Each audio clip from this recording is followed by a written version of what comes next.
Yo, yo. Yo, yo, yo, yo.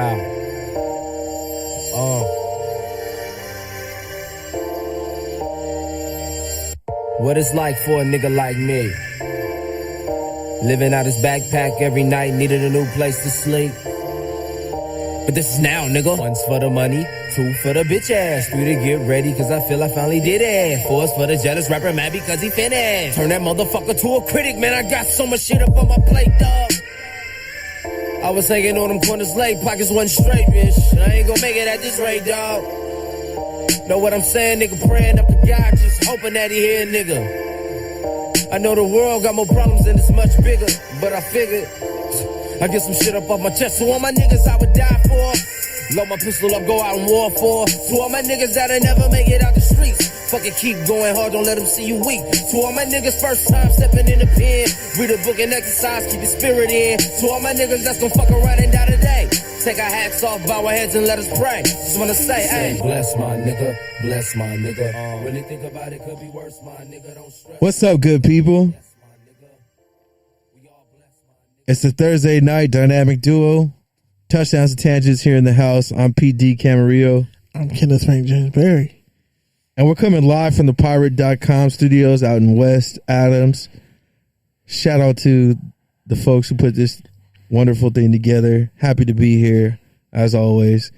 Got a lot of content to talk about to get you ready for the draft in a couple weeks, as well as kind of where everything stands in free agency now that most of the impact guys have been signed. With that, Kenny, how's your week going?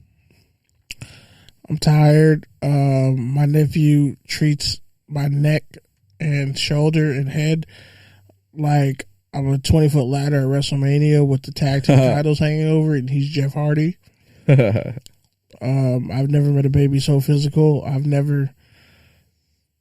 been in fights before to where I was like, I'm a little bit sore afterwards, but just like playing with my nephew and like trying to get him to burn all his energy out by the time he goes to sleep at night, sometimes after I get off work. Like, the kid has been whooping my ass this week. I'm not gonna lie. He's up on the scorecards. Yeah, man. That's why I wanted to come into Schoolboy Q blessed to shout out to Schoolboy, you know, because as much as full as our plates are and as much as we both have going on, you know, we are still blessed with this platform, this opportunity, and really the gift of life every day. So we're all just going to keep maintaining and get through lives, touchdowns, and have some jokes over some tangents in the process. But yeah, shout out to X Squad affiliates, shout out to FBC Radio, shout out to all the people out there who mess with us, our fans, our colleagues, our constituents, our network affiliates. Thank you for fucking with us. So, the topic we want to start with tonight, one we've been talking about for a couple weeks now, recently just took a new development. I want to say a couple weeks ago, there was news around the topic saying that new coaches were going to join Brian Flores, former Dolphins coach, in his lawsuit against the NFL. And what do you know? Like Kenny called a couple of those names, Steve Wilkes and Ray Horton, who was the architect of those great Arizona Cardinals defenses. And then he had like a sham interview with the Cleveland Browns. And then you haven't really heard from him since. And Steve Wilkes only got 1 year in Arizona, only for him to get fired. And what, they had Cliff Kingsbury after that? Something like that. But yeah, so things, as much as the NFL, you know, is trying to position themselves as trying to correct the issues of diversity by making adjustments to the Rooney Rule and such, I think they can't just erase the past either, right? And I think that's what Flores victims and are Wilkes coming out, and there's probably going to be more that come out. I thought you were going to say something.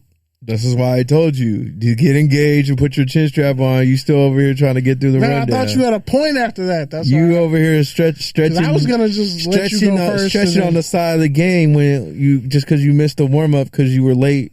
I didn't bring. Because you didn't bring all your tape and you had to run back to the house. I Chris Comer did. I'm sorry. I just want to say this, man. More and more of these black assistants are going to come out, and they shouldn't be blackballed and vilified for doing it. It's obvious, that old adage, oh, if you end up being a defensive coordinator, just know. It would be interesting if Romeo Crennel joined the lawsuit. It'd be interesting if an active coach joined that lawsuit.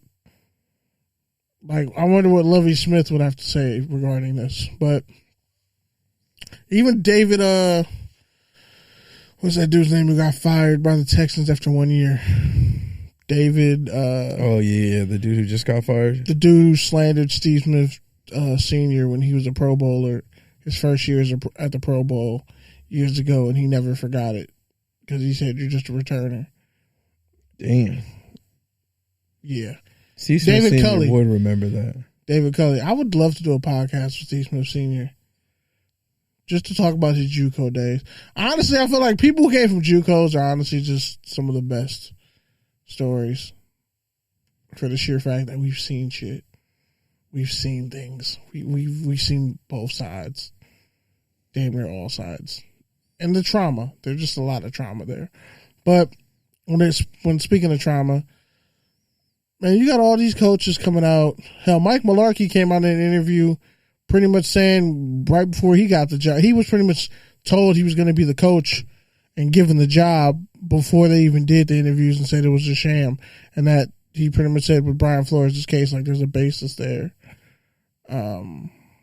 Because that's some ally shit. Like to come out and say that. And Mike Mularkey wasn't the best head coach, let's be honest. He's all right. He's all right.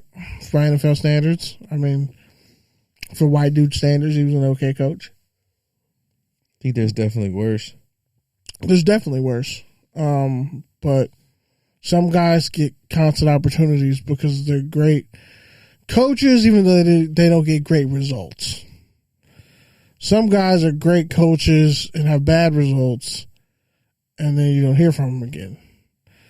The Todd Bowles situation, I think that's why Bruce Arians knew, like, these people aren't going to change. Yeah, I think the other thing that is weird to me is, like, I don't know. With what we know about this league, I just feel, again, and I said this last week, I just feel like the whole Bruce Arians walking away is just way too convenient for too many reasons. Like, and considering it's his third retirement, I don't know, man. I feel like they looked at the field and was like, we're somewhere that we can elevate a black head coach without making it look too obvious. But I don't know. That's just the skeptic and cynic in me. I think Bruce was like, you know what? It's cool if I step away. And if I want to give it to my assistant, if I was a white assistant, nobody would say shit. Nobody said shit. What was it? Pete Carmichael or whoever it was? Not Pete Carmichael. The former Raiders head coach. Dennis Allen got the Saints head coaching job. Nobody had outrage over that. So if he can get the job after Sean Payton retires, well, guess what? Todd Bowles can get the job, and y'all shouldn't say a damn thing. Shut your goddamn mouth. That's what you need to do. Me personally, that's what I was like. Y'all didn't say nothing when Belichick had all his bum ass assistants who didn't work out. Even though Flores is clearly his best coaching tree, McDaniels has it set up for everything to go his way for now the second time. And it better work because it didn't work in Denver. It kind of has to work in Oakland. It should work, but I mean, not Oakland, Las Vegas. Hey, Cam Rio, you in the game? No, I'm sharing shit and I don't have a rundown to go off of, so. I've been sent you the rundown. Did you? I sent you the rundown like 10 to 15 minutes ago. It's funny because we've been on there for exactly 10 minutes. Definitely Ironic. 15 minutes ago then. Ironic.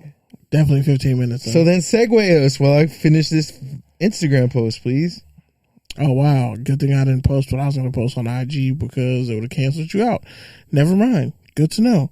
What are you posting on our actual at TD_tangents IG account that all y'all should be following who's listening, or your own? I am doing both. Good to know. All right. Well, there'll be more news regarding that lawsuit, but the Eagles traded one of their first round picks to the Saints. They swapped it with the Saints. They swapped mid-round picks and basically gave up one of their first-round picks in this year's draft to get another one next year. And they're saying, yeah, don't count out the Eagles from trading back into the first round again or trading to get other picks or even moving back to get more picks. Basically, anything's on the table right now for this young Eagles team. Yes, they want to. I mean, with 3 first-round picks, there's no reason why you can't get like a linebacker, a guard. Yeah, but those are first round positions. I mean, you gotta have elite guys follow the Iowa center and Zion Johnson, the Iowa center. Maybe a corner falls to them at 15. I don't really think so. Maybe Kyle Hamilton. They were saying that they might trade up to get well, not trade up, but they're locked on one of the 2 corners. Because Stingley or Sauce. Gardner's gonna, I think, go second since Stingley Jr. ran a 4.37 at LSU's pro day. But we'll talk about that later in the show. But yeah, so the Eagles, I mean, I can see why they wouldn't want to have 3 first-round picks in 1 year, because then you got to extend them all at the same time down the line. It's better to have a first-round pick next year in a loaded QB class draft, where if the Eagles don't go the way they want to. I feel like statistically, when you have more first-round picks, I think there's a higher chance that they're a bust. I think somebody broke that down when the Raiders had 2 first rounds a couple years ago. Well, the Raiders were stupid. But even beyond that, they picked all the wrong players. Even beyond that, I think other teams who've also had first-round picks, like, most of them have been busts. They made dumb decisions. Like even the 49ers a few years ago. I mean, the Vikings. Ayuk and Kinlaw, how's that coming? Kinlaw's not Kinlaw. Kinlaw's a role player, and people got hyped because they thought he was going to be Richard Seymour in the trenches. Well, it's like, you're not using him to be a pass rusher. You're using him to be a run stuffer. Also, you got to factor in Ayuk is a good number 2, and I think the right QB would get him the ball more. Deebo Samuels was pretty much made the entire offense, so what are you going to do? Deebo Samuels, Kittle, like what else are you going to do? And then the running game. I mean, in this situation, you look at the Vikings, Jeff Gladney was a horrible pick, and they should have never done it. But they got it right with Justin Jefferson. So, in the grand scheme of things, you can kill it with multiple first-round picks, but you just can't be stupid and take the wrong guy. Like, if I'm the Jets... Well, no shit. Like no shit. Well, how many teams are stupid? How many teams overthink it? All I'm saying is this. If I am the Eagles, I would have just sat with those 3 first-rounders and said, I'm going to try to get Jordan Davis, and I'm going to get 2 wide receivers. I'm going to get Jordan Davis, a wide receiver, and then Zion Johnson or Tyler, the center out of Iowa. Well, That's 3. That makes you better right now, today. I'm intrigued with what the Saints are going to try to do. I don't think the Saints are going to go. I think the Saints got to go tackle. They got to go left tackle. You think they have too many needs to trade up and get a quarterback or do they go all number 1 receiver? Do they go all in and try to get a second corner? Do they go all in and say we want Sauce Gardner? Because I think he's not falling past 9. Do they go all in and try to get a safety? Because I think Kyler Hamilton's going to fall. I wouldn't take Kyle Hamilton second overall if I'm the Lions. If I'm the Lions, it's I might tough. consider even moving out of that spot. It's tough getting a first round safety unless you're for sure.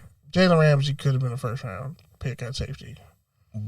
But He's yeah, so great like at corner. most of the safeties are like really the crapshoot, and honestly, you can have just as much. You can have just as much luck in the second to fourth round getting a starting safety. Yeah.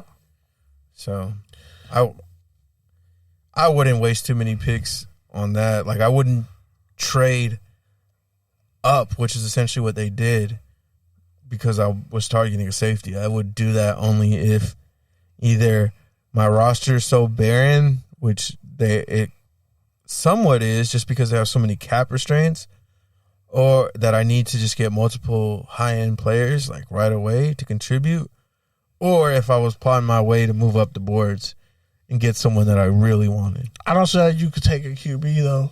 I'm not trading up to take a QB in this draft. They're going to fall to the second round, most likely. Well, the reports say that they're not as high on Jameis as maybe they were last year, just with the injuries and stuff like that. But also, he's not in a quarterback competition, so it's kind of confusing.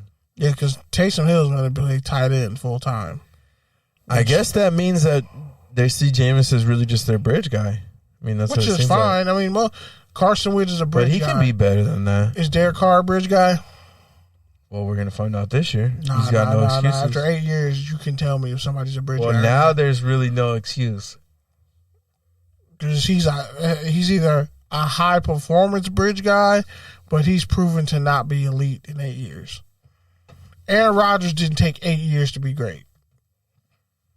Kirk Cousins has elite production, but most people are going to say he's not an elite QB. So my thing is, there's not an elite QB in his class. They're just prospects who have maybe an elite trait. Like Malik Willis is the only QB I would risk a first-round pick on in this draft. And I would sit him the first year.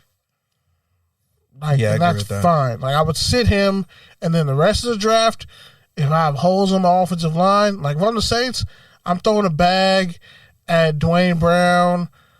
If I can get a veteran left tackle to come in, But I because think that's all you're really missing. And then on defense, yeah, you need a corner, you need a safety.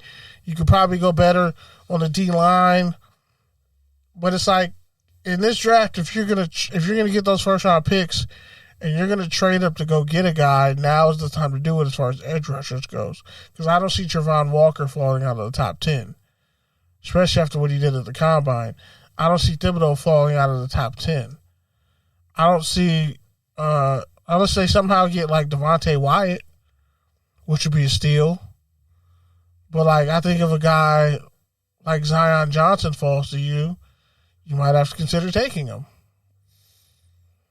Other news that broke this week, the Bills inked Stephon Diggs through 2027. 4 years, $107 million, $70 million guaranteed. Diggs says he wants to finish his career in Buffalo. Salute to him, man. He deserves a deal. Josh Allen deserves to keep his number one wide receiver. I'm not sure what the breakdown is in terms of if giving him the extension allowed them to back in some of the money and free up some cap space, but hopefully it did, and they can get another receiver there opposite of him. If not, I think that's probably something that they should address in the draft. But it's tough, man. Being a receiver in Buffalo is not easy. But somehow Diggs has managed to not fall off, so props to him. 19 receivers were taken ahead of him in that draft. Kevin White and Amari He Cooper never being forgot one it. of them. He never Jalen forgot it. Strong. And the Raiders passed on him in the 5th round. And now we don't have to hear about I'm just mad that the Raiders Cowboys passed on him. rumors or anything like that. I mean, You put all Buffalo that stuff behind him. would be more likely to trade a first-round pick to Dallas to get Diggs, the other Diggs, if anything. Well, supposedly they're still trying to sign Stephon Gilmore with what money? I don't know, but I mean, wait, Gilmore to Dallas? no, to Buffalo. I mean, Gilmore got drafted by Buffalo. Yeah, no, but they don't have cap space. Why would he go back? He went from Buffalo to the Patriots and won the Super Bowl. He forced his way out of Buffalo, too. Exactly. So why would you go back? I'm just saying those are one of the teams that are interested in him. One of the 3 teams mainly interested in him. I would talk to Dallas back room and be like, hey, your boy led the league in picks, but he gave up a shit ton of yardage. We'll give you our first round pick.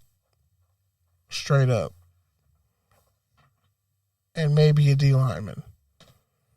If I'm Buffalo, I'm not even worried about that because I've been putting in DBs in the league and developing DBs for a minute. But I mean, if you can get a DB like that, along with Tre'Davious White, coming back from the ACL, Tre'Davious White locks cats down. So if you're just going to throw at Stephon Diggs' brother all day, well, he's proven he'll get picks. And your safeties are all pros. Poyer and Hyde? Yeah, Carlos Hyde. So Micah Hyde, my bad. I don't know why I said Carlos. But if you look at it like that, Urban Meyer, PTSD. He went to Iowa. Carlos Hyde? No, I was talking about Micah. I know, I was talking about Carlos Hyde. Carlos definitely went to Ohio State. Was that the Urban That's Meyer? what I mean. Was that Urban Meyer or was that right after Jim Tressel? Feel like it was the beginning of Urban Meyer because he went back to Jacksonville. Was Carlos Hyde before or after Zeke? He was right. I feel like he was before. He was like right before. And I think of Beanie Wells, and I'm like, Beanie Wells, I think Carlos Hyde. Beanie Wells was. I'm pretty sure Carlos Hyde came after. It's closer to Beanie Wells than he is Zeke. He's not that old, though. Carlos Hyde been in the league a minute, bro. I know, but he's not that old. He might be under 30. He might be 30. 28, 29.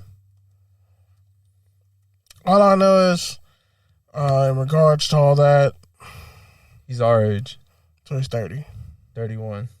I'm 30, bro. I know what you're talking about. I'm not 31. My birthday just hit. I'm in my rookie year of my 30s. He could have been one of the old dudes in our class. Yeah. He probably did get held back a grade. He probably is in our class. He definitely, his birthday is probably in December or some shit. By the way, shout out to the DMV. Still haven't got my ID yet. It's been 6 weeks. The wheels of justice sure do slow turn. They sure do turn slowly. Man. But, yeah, I would definitely consider giving a first-round pick to Dallas for Stephon Diggs' brother. I mean... So, Urban Meyer started in 2012, and I think that was the year Carlos Hyde was drafted. I could see them sending a first-round pick. 2014, Hyde was drafted. So, he did. So, that was the year I went to CSUN. I first transferred to CSUN. All I'm saying is I can see the Bills trading Tremont Edmonds and a first-round pick to the Cowboys. That's a lot, but okay. For a third and a fourth? It's a lot. I mean, player for player and pick for pick, that's not a lot. I'm just looking at the value of who's got traded for what. You're trading a corner who gives up a lot of passing yardage, but gives you a lot of picks. For a linebacker who's underdeveloped and underwhelmed, even though he gets over 100 tackles, he's not really a run stopper. He's not really great in coverage. He's not a pass rusher. Buffalo has just said, we're just going to play you in the middle of the field. Like in Dallas, he could actually play off Micah Parsons and Leighton Vander Esch. Like he would thrive in Dallas. Yeah, they would lose a corner, but they got 2 first-round picks. You could just take a corner in the draft. And it's AFC, NFC. So I'm just saying. Wait, hold up. If they were ballsy enough to make that trade, if Buffalo had the balls to say, we want the brother of Stephon Diggs. Wait, we'll hold give up. you a first and our former first-round pick. Wait, hold up. We got breaking news here on the PCAM Rio Wire. Your burner account? Did you know Ron Artest's son is on CSUN? Ron Artest's son was the CSUN? He plays for CSUN right now. I know Reggie Thea's son played at CSUN. Well, that was obvious, but We just gonna forget that era. I did not know that his son played at CSUN. his son's on the CSUN team right now. He's probably in the transfer portal. Honestly, yeah, all their best players go there.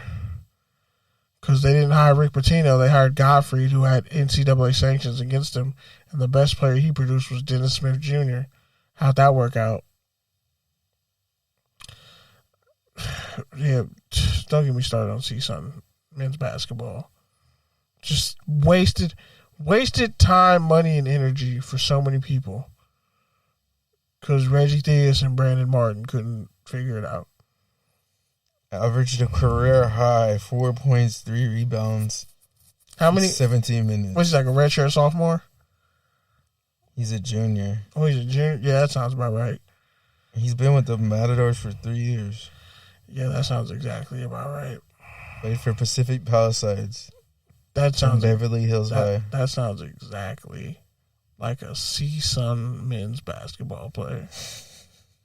Famous parent, and or you played somewhere in a really nice rich area, so people think you're a great hooper, and then you get to college and they realize you're basic. You can just dominate it in the Big West. Anyways, sorry about that tangent. My dad just texted me that randomly. Well, on other things, another extension, Brandon Cooks, 2-year extension with the Houston Texans. I feel bad for Cooks because he's kind of like in Getting his Siberia bag. right now, but he's also getting his bag and he's going to get his targets. That's what, like, So he's actually one of the best receivers from that draft class. yeah, he is, and He's had like what 5 1,000-yard seasons, and he's on his 4th team. everywhere he goes. He produces, and he got Super Bowl rings, right? Yeah, and that's why, like, when I think about it, like, I'm like, where would he go? And it's hard to place him just because he could literally fit in any offense, either as a slot guy or a deep threat, or Had even just a volume guy. 2 1,000-yard seasons for the Texans. That tells you a lot, especially with their quarterback situation. Yeah, 90 catches, 1,037 yards. Man, But even when he was in the talk trade about the block, greatness of this man, bro. but even when he was on the trade block, I was just trying to find somewhere to place him that's not worse than Houston, and it's tough. Bro, you know what's crazy? Unless he goes back to New Orleans or New England or LA. He had 1,200 receiving yards for the Rams the year they went to the Super Bowl. Yep. Other than when he got traded, or I think he played 14 games in 2019. And his rookie year, he's had 1,000 yards ever since. He's averaged almost 1,100 yards per season in his career. Other than his rookie year in New Orleans and 2019 with the Rams, he has had at least 1,030 yards every year. He's only 29. He's been playing since 2014. Bro, And he's from one of your favorite cities. that's a lot of favorite cities. Stockton, California. Okay. He said Stockton. I guess I'll give you that. New Stockton and old Stockton. I mean, I'm not even surprised. he went to honestly. Oregon State, though. Stockton going to Oregon State, like that makes sense. I'm not gonna lie, my comp for Calvin Austin III was Brandon Cooks. Just, even though he's shorter than Brandon Cooks. All I'm saying is Brandon Cooks is like, if he puts on, like, let's say 3 more 1,000-yard seasons, do you call him a low-level Hall of Fame candidate?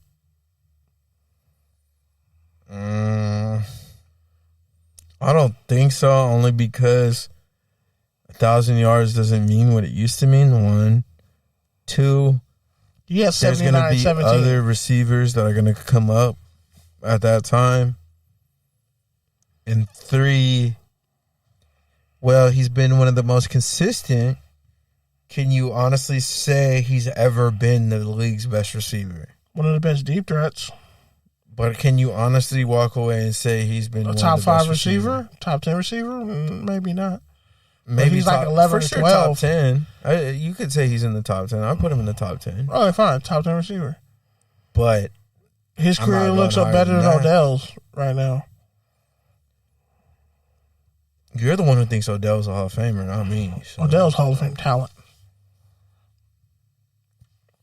I'm just saying, like, if you look at Brandon Cook's career, he produces everywhere he goes. Like, you can't slander that man. You cannot slander that man. You can't say he doesn't show up. You look at when he was with the Rams, he didn't really get a lot of targets, red zone targets. The most touchdown catches he had in a season was 9, and that was his second year in the league with the Saints. Like, so, you know, I think it's a win for Houston. Davis Mills. I was looking at mock drafts, but if it's me, and this is just me, if I'm the Texans, I consider going 2 edge rushers with the 3rd and 13th pick. Because think about it. So you're basically just going to build your team again the same way you built it before? No, they never took 2 edge rushers in the first round. Think about it. The Texans have never done that. Think about it. One of the Texans took 2 edge Think rushers in about the first it. round. Think about it. Come on. Mario Williams. Dig. What, Travis Johnson? No, but I'm saying they had Mario Williams. They took Jadeveon Clowney, even though they had J.J. Watt. Like, they spent a first round on They don't Whitney, have any like, edge rushers worth talking about. They have Jonathan Greenyard. That's what I'm saying. So they're going to build the team how they always build, through the edge. Yeah, and that would work because look at the left tackles in that division. But here's the thing. That's what I'm saying. If you get, let's say, anything, I'm validating what you're saying. Let's say they take Aiden Hutchinson, right? I mean, let's say they take Trevon Walker, and then somehow I'm lower on Hutchinson than you were on either of the Bosa. I think Thibodeau is better than Hutchinson, to be honest. More athletic, can play more positions. I don't know. The thing with Thibodeau is like his motor. Not even that. It's just like I feel like there's something in the water. Like we're journalists, man. You only need 3 people to say something for it to be true. Even if it's bullshit? Even if it's bullshit. So I don't know what's up with Thibodeau. I mean, can you think of a quality edge rusher that has had those kind of concerns that's gone high? What, Kinlaw a few years ago? I mean, if you're going to say that, then you just have to look at Oregon's defense and who got hurt and who didn't and what kind of system they ran. And yeah, if you're on the other side of the field and the play's going away from you, it makes no sense to go 100 miles an hour. You're not making that fucking play. You're burning yourself out. Even veterans say, like, yo, you got to pick your spots. I mean, you go hard. Like, you don't. I mean, shit, it's football. Like, you win and lose every other play. There's actually people who dominate every single play. Hell, Quentin Nelson has lost a couple. Even Quentin Nelson. But my thing is, if Jermaine Johnson out of Florida State is there at 13, and let's say I take one of those top edge rushers instead of taking, a tackle or taking a corner, I'm like, boom, these 2 are my edge rushers. They got the 37th pick in the second round. First thing I'm doing is looking to see if there's a tackle like Tyler Smith or Central Michigan tackle, somebody to play right tackle. Boom, problem solved right there. Then you go linebacker or you go another receiver. But my thing is, you could reset especially with what Lovie Smith is going to run with that defense. If you get 2 rookie edge rushers, and let's say only one of them pans out, but they're both semi-productive, well, you only got to pay one. Whereas if you get a DB or you reach for a safety or you get a tackle who turns out to be ass, like, you're just stuck. You can't play that dude in you. Like, what are you going to do? Play my guard? Most guys aren't going to want to play guard. And depending on who you get at 3, like, that'll determine, obviously, who might be left at 13. I'm just saying, if it's me, I'm going defense, first round. Because that offense, they surprised a couple people last year, right? They just signed Marlon Mack. So the offense, and they got Laramie Tunsil at left tackle. So they're not completely and utterly hopeless. But your offense is incomplete. The right side of your offensive line is definitely incomplete. Tyus Howard is really more of a guard at this point, which is fine. Would you trust Willis there? Would you trust? I wouldn't put Willis in that situation. That's what I'm saying. If I'm a black QB, I'm like, why would I want to go to Houston after what y'all did to Deshaun? I'd be like, don't draft me. I'll pull Eli Manning. I'll just sit this year out and come back next year. And then I run a 40 just to piss everybody off. Don't send me to Houston. Don't end my career before it starts. Well, with that, I think that's a good segue into college football. Well, I kind of already talked about it. LSU's pro day. So the big one obviously was cornerback Derek Stingley Jr. Consensus 5-star, coming out of high school, All-American, 6 interceptions with a national championship team. He went to war with former first-round pick and damn near rookie of the year. Jamar Chase had some intense battles with him. And, if you're going up against the number 1 receiver, technically all time for a rookie season, a dude who almost had 100 yards in the Super Bowl as a rookie, led his team, played like a veteran all season long. As a freshman, if you were locking that guy up, and he comes out after having to list Frank, being hurt the last 2 years, runs a 4.37. Even if he's only 50%, he ran a 4.37, being 50%. So once you see that 4.37 and his tape, and you know what he could be, it's like, all right, I'll take a risk on him. Because he's a better prospect than Sauce Gardner. They say Sauce Gardner ran a 4.41, and I saw the combine. I don't believe it. I believe like 4.45. I don't believe 4.41 speed. I'm sorry. I just don't. It's great that he never gave up a touchdown his whole college career, but he played at Cincinnati. Sorry, but you're not playing in the SEC every week.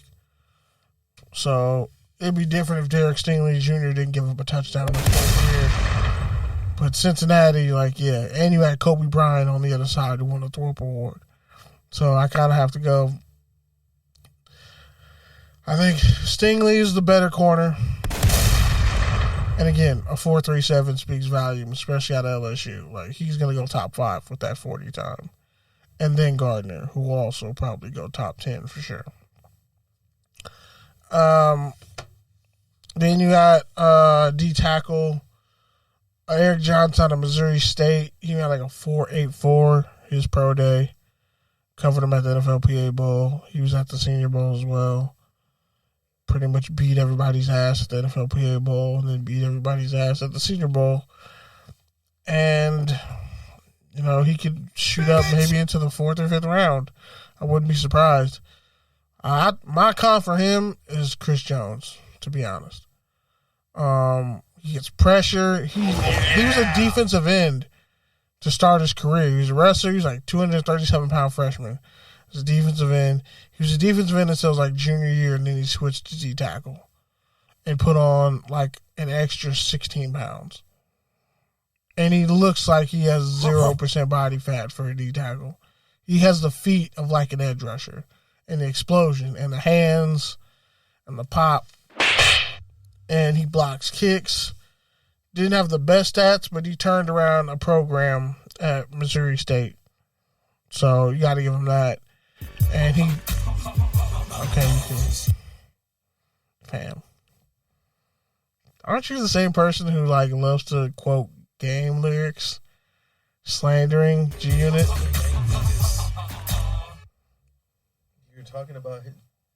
You were talking about his draft status, so he's laughing to the bank. That is true. Yeah, fuck off. I'm just saying, G Unit's an interesting combo. But yeah. Also, Oregon's pro day. Former sprinter Devin Allen.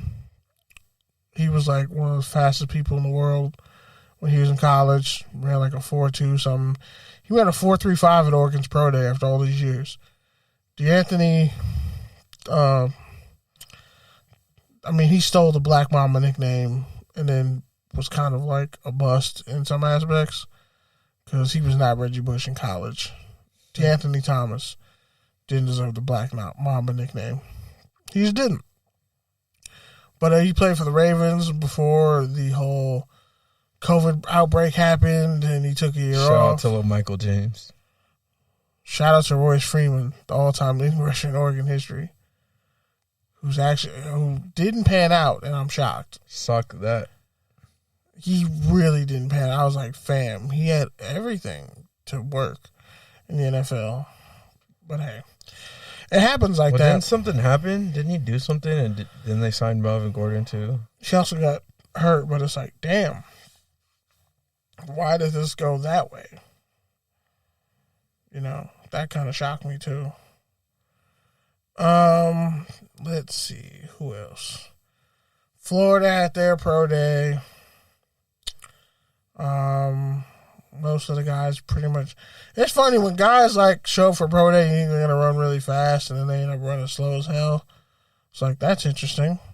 But Kaiir Elam, I don't know what's up with. I don't know what's up with all the dudes with the last name Elam going to Florida. Like, there's just a whole family for of real. those What's dudes. up with that? He improved on his 40 time. Ran a 4.39 at Florida's pro day. 37.5 inch vertical. People are expecting him to go first round. I heard some rumors saying he was a safety, but I'm like, I don't know. Who knows?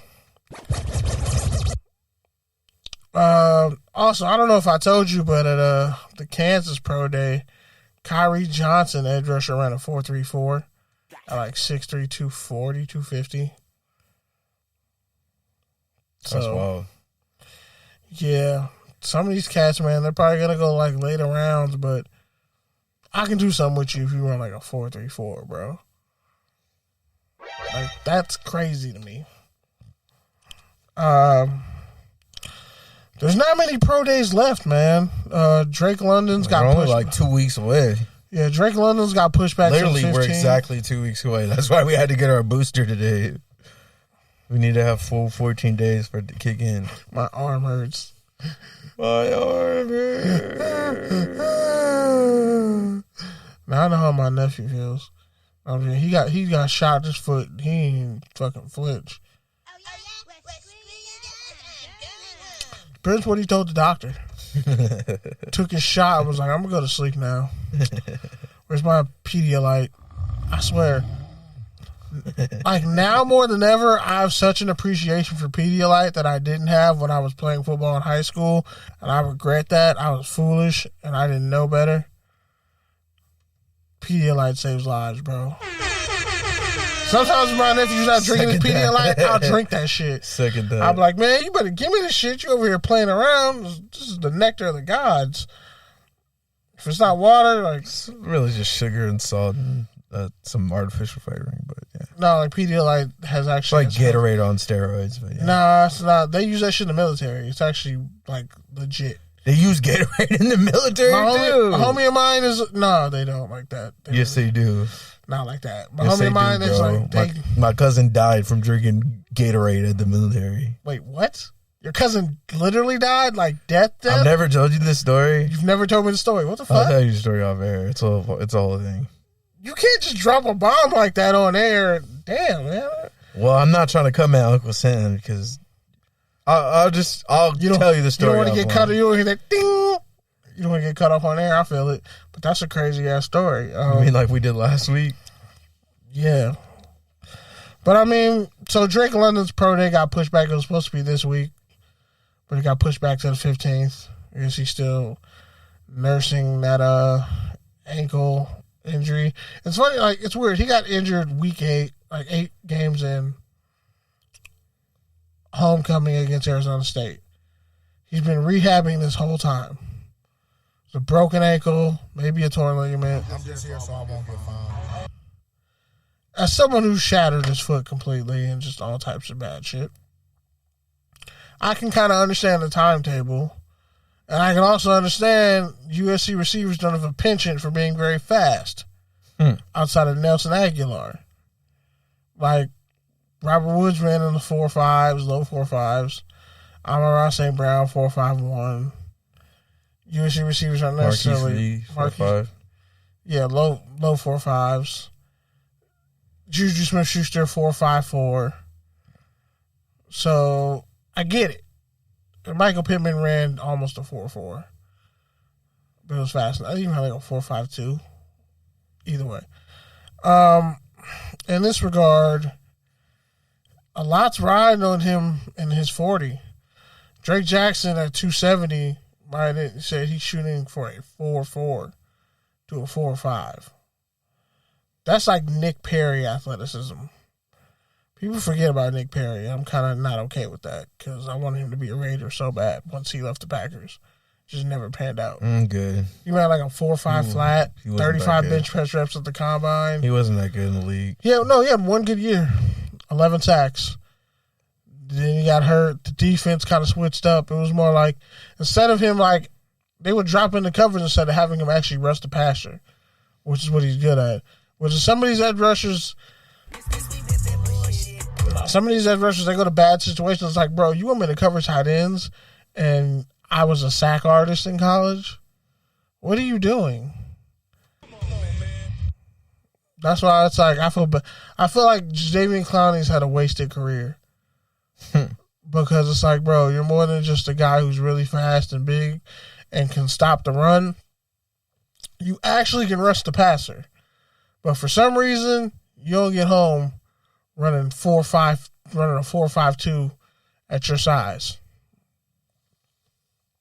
I don't know why it hasn't worked with him, but man, some of these cats, they run 40s, and it's like either your speed isn't showing on tape because you think slow and you run fast, or the other way around, like you don't run at your pro day because you're slow, but you think incredibly fast.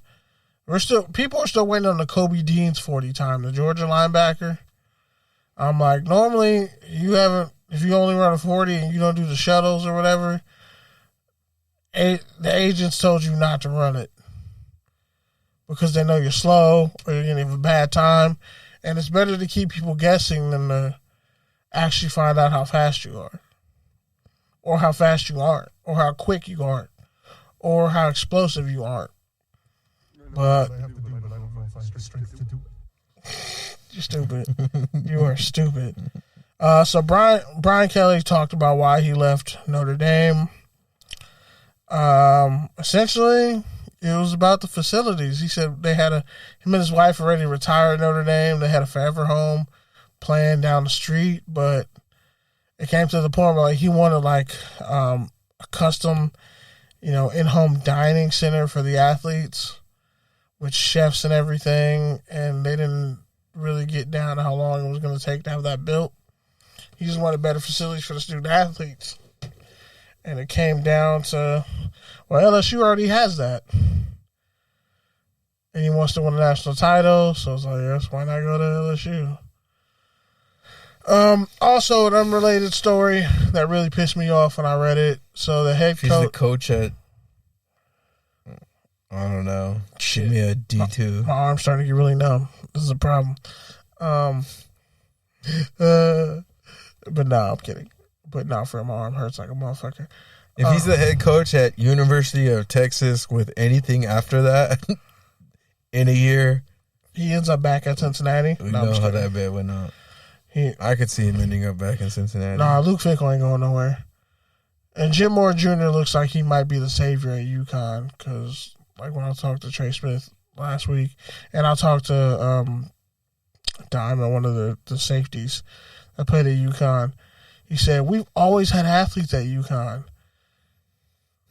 Just the coaching hasn't been. School that Coaching just hasn't been there. Randy Ansel's like the winningest coach in school history, and he has like a horrible winning percentage.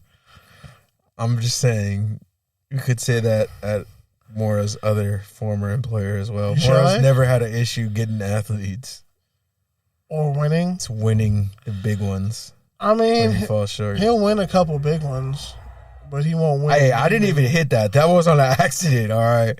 That was a fucking coincidence, but it was a good one. That was on the board. That was a good one. It landed. It made sense. It did. Kind of like some of those recruiting classes. Imagine talking all that shit about USC and then not even going to a Rose Bowl. But we got Jonathan Franklin, who works for the Rams now. Salute to him. But you still didn't make it. Did the Bruins even win 11 games in the season under Jim Mora? Answer's no. I'd say 10. I would bet money that I'd say 10. I don't think they won 10 games. I think you should look it up. Let's see. I don't think they got to 10.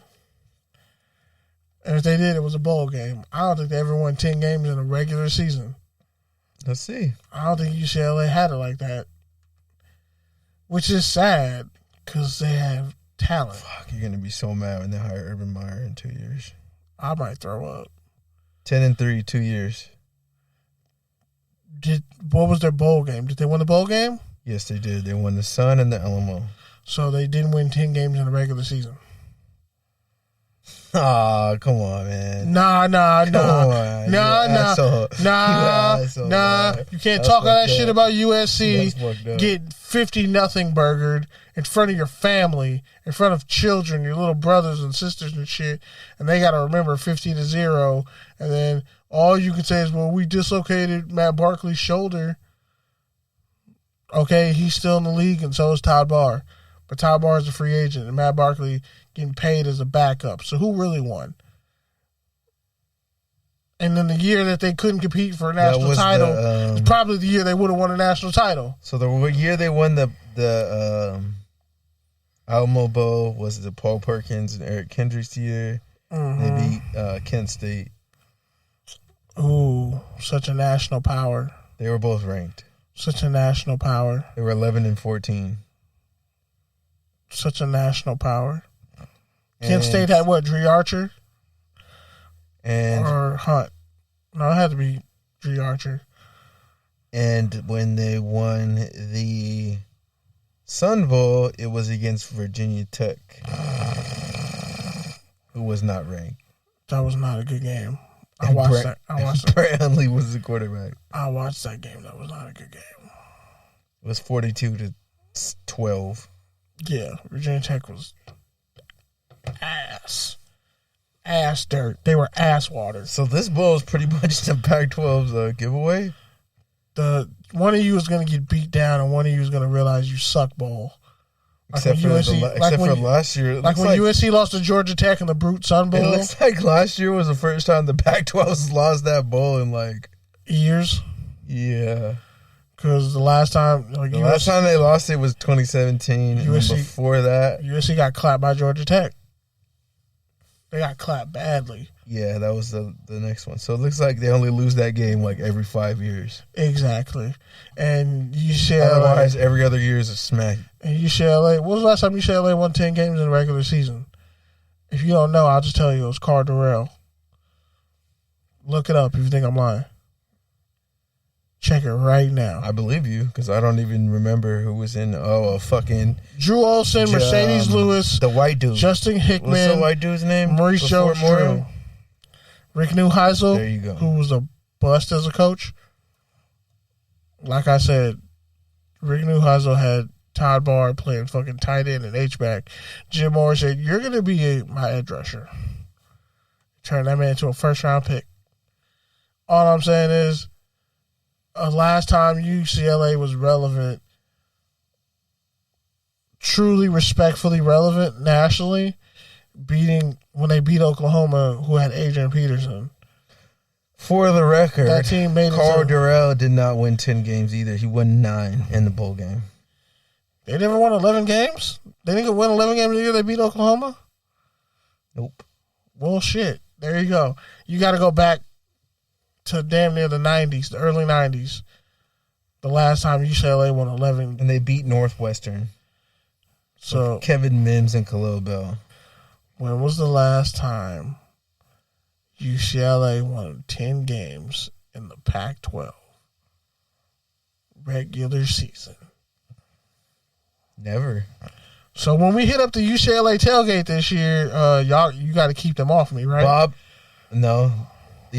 Toledo. That was like 98, and they lost the Rose Bowl. So Randy Moss's rookie year, and he's already retired in the Hall of Fame. We were 6. The last time UCLA won 10 games in the Pac-12 regular season. And the year before, they won 9 games in the Cotton Bowl. Oh, so they can only get to 9. They can't get to 10. Nice. So the last time they won 10 games. When was the last time USC won 10 games in the Pac-12? Pretty sure the Pete Carroll era. Definitely the Pete. Maybe even Lane Kiffin did it one time. Pretty sure they did it like the one year they 50-0 burgered UCLA. USC has definitely won 10 games in the regular season multiple times, way before UCLA. I'm confused. So Arizona was 12-1 this year in '98, and they were ranked. That was probably the Rose Bowl. They were ranked team. number 4. That was probably when they. And UCLA was ranked number 2.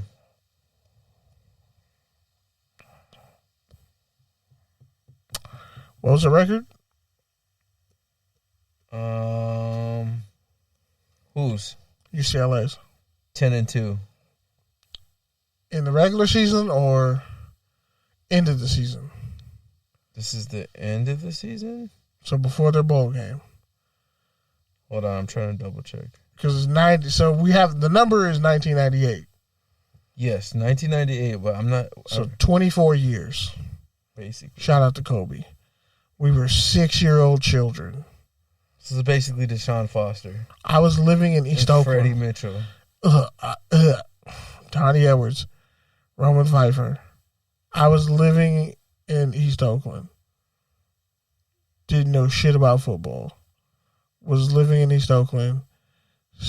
No, my grandpa died when I was 4. I'm trying to see who they beat. I was in the first grade, bro. We were in the first grade. Here we go. Kindergarten. That's embarrassing.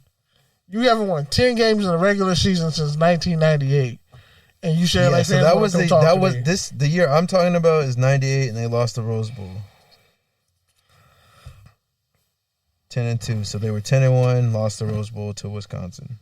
Wisconsin. Number 9 Wisconsin team. I low key Arizona was probably so pissed, dog. Yeah. Let's see. Did Arizona win their bowl game that year? Who was on that Arizona team? Let's see Kenny's trivia. Jake Plummer. What is Jake Plummer? How was Jake Plummer? Brandon Malamana-Yuna. Yep. No, he played at Arizona. That's what I mean. He was on that team. The Arizona Wildcats. He didn't play for Arizona State. I'm talking about Arizona Wildcats. Oh, Arizona was 12-1. Mm-hmm. Oh yeah, Desert Storm. Teddy Bruschi. I forget the other guy next to him. But yeah. I really can't name anybody else off that Arizona team. Just Teddy Bruschi. Dennis Northcutt. Okay. That's about the only name I recognize. And Keith Smith was Cleveland Browns. Keith Smith was their quarterback.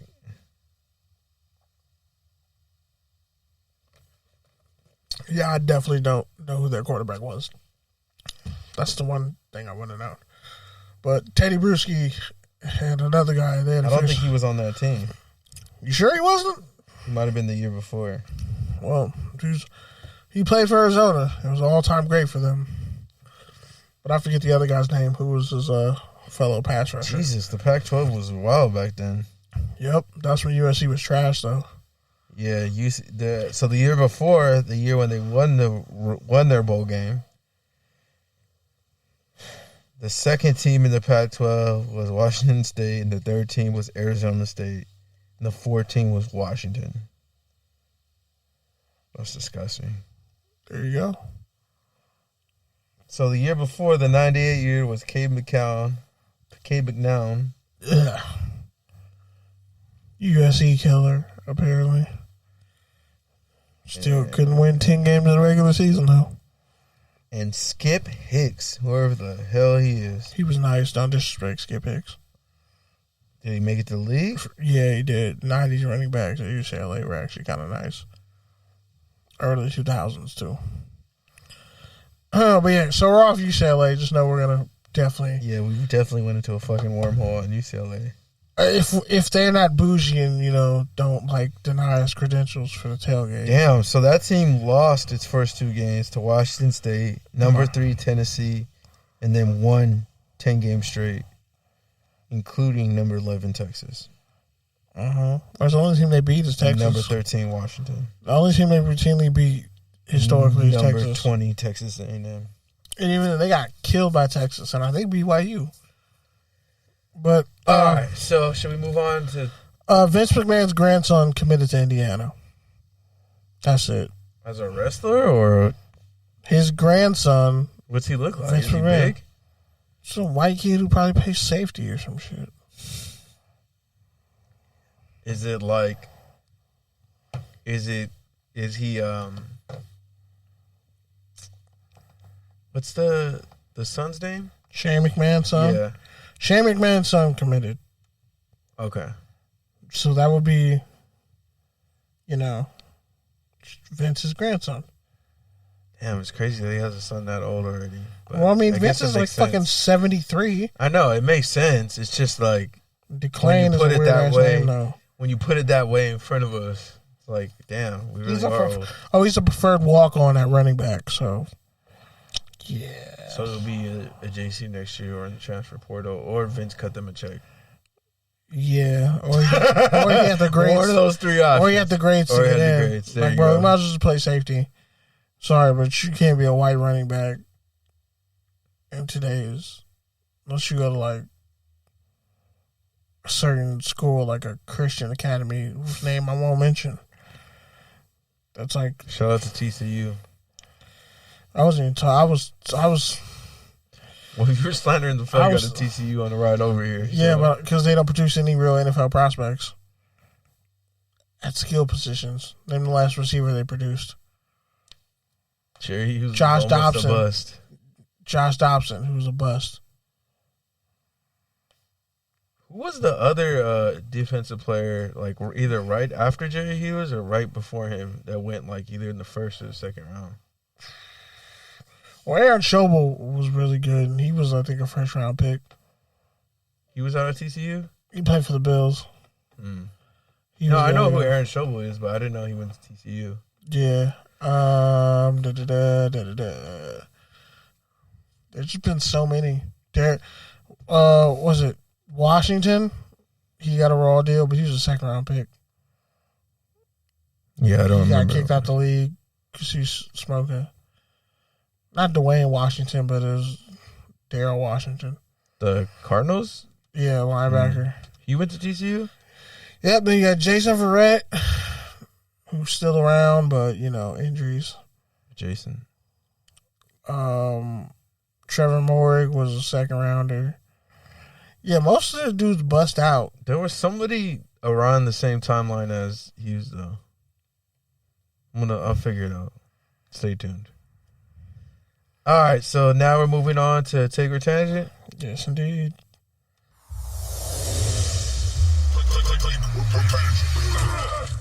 All right, so I wanted to talk about this one last week, but we didn't get to it. The Fan Control League announced that T.O. is going to be joining them, and he'll be catching passes from Johnny Manziel.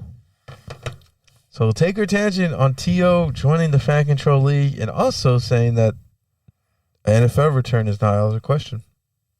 Because he can still play and he runs a 4.4 at 40 years old. And He's over 40. He's got to be 50. Close to 50. Because he's already been out the league at least 10 years, like close to 10 years, like 8-9 years. He's been out the league. Yeah. Okay, so I don't know. This was going to be college football, but I guess this could. You want to save the Kaepernick thing for last? Didn't we already talk about it? Yeah, last but week? then I saw it and I was just like, should we even discuss this? Okay, we can talk about it after. All right, cool. But yeah, pretty much when it comes to fan control league, salute to T.O. He can still play, and he gonna be routing up cats. And honestly, it might just be a good learning experience. Dog, we were 4 when T.O. was drafted. Yeah, but we were 4 years old. This man is 49 years old. I mean, but did you really watch football at 4 years old? I know. I'm just saying. It's crazy that he's 4 years. Yeah, all our heroes are old now, and so are we. T.O.'s not my hero, but I mean, work ethic wise, yeah. I guess that dude. He said, "I wasn't even expecting to be anything as a college football player. I didn't think I was going to make it to the NFL." Then he just outworks everybody. Has the whole redemption game against Green Bay, catching passes in the end zone, getting knocked out, crying. He's like, somebody finally took a chance on me, and the rest is history. Hall of Fame career. Out of Chattanooga. You can't write a story like that. I mean, yeah, he literally last played in the league in 2012. It'd be dope to see. It'd be dope if like Marshawn Lynch said, "You know what? I'm gonna go play with y'all. Fuck it," because he owns a team in the FCL. So does Drewski too. It'd be dope to see other NFL players who think they can still play. They just all go to that league. So like the big 3, and just start dominating. So like the big 3, something like that. All right, I want to see Cortland Finnegan get in that league, and then Andre Johnson just show up. Larry Fitzgerald just pulls up like, "Hey guys, what's up?" Okay, now you're hashing out a SportsCenter commercial. And also, I'm pretty sure Andre Johnson still probably wants to beat up Cortland Finnegan's face. Frank Grimes, that'd be another one too. So as you alluded to, Colin Kaepernick did his workout, whatever you want to call it, at the halftime of the Michigan spring game with his boy Harbaugh. Take our tangent on that whole shenanigan. I mean, he's still talking about how he wants to be a backup and contributor. It's like, bro, the dream is dead. It's over. They're never going. They've literally. He should go to the fan control league. Honestly, yeah, just to play. Yeah, go to the XFL. Just want to play. Just relaunch. Go to the really XFL. Just want to play. You really want to make a name for yourself. You really want to recreate things and make them better. Because I don't know if he's better than on the ground Bortles right now. Yeah, get in on the ground floor and be the face of one of these other leagues. Why not? I'd rather see him throw the rock around than Johnny Manziel. We're keeping it 100. Because only one of them was a bust, and it definitely wasn't Kaepernick. You can't really lead the team to the Super Bowl. He owns the playoff record for rushing yards by a quarterback with 181. You're not a bust if you do that. That's kind of hard to do. Especially against a Packers team that was supposed to make... And he was a second-round pick. He was one pick away from the Raiders, actually. Yeah, the Raiders wanted to get him. Yep. That's why the 49ers traded up to get him. Imagine if he became a Raider. That shit would have been all bad. Changed the whole fortune of the franchise. That shit would have been all bad. Nah, because, I mean, he wasn't like that to start out his career. Yeah, that's what I'm saying. His life would have went left. What if the Raiders would have got better? He has a rocket for an arm. They start drafting better. They say, fuck it, run this read option thing. You never know. You never know, but let's say it's like you sound like an episode of What If right now. Yeah, like what if Adrian Peterson went to the Raiders? You remember those years. 2011. What was going on with the Raiders that year? Who was their number one receiver? Jerry Porter? No. Randy That Moss? was way after that. No, that was way after that. You're talking the Dennis Allen dog days. Oh, God. No, before. That might have been the Hugh Jackson. That might have been Tom Cable. Cable, Boomaye. Cable, Boomaye. Everybody's trying to cancel Will Smith. Nobody tried to cancel Tom Cable for punching multiple people in the face. Hugh Jackson was the coach. That was his first. So Denarius his Moore? His first and only year. Yep. So that was Denarius Moore. Rod Streeter? Darius Hayward Bay? Marcel Reese? Darren McFadden still? That could have been a nice little offense. I'm just saying. Defense was ass, but The defense was horrible. that defense was fucking FCS level. That's why they got Seymour. It was. I think that was like a Him year punching after. Roethlisberger is just it's a beautiful sight. But yeah, dude, go join the XFL. You want to be a QB? Fuck it, go win an XFL championship, and then Shit, let history show. Go coach at a HBCU. At this point, that's probably more you can do for the movement and the future of the quarterback position and the game than anything else he could do right now. Go mentor some young black quarterbacks. Help them break through the glass ceiling that it took forever for him to break through. Oh, fun fact. So the women's volleyball coach at Grambling cut the entire team. Wow. She cut the entire fucking team. Wow. Kicked everybody off scholarship. That's the reason why I can't personally take HBCU seriously. Because that would never happen at a PWI.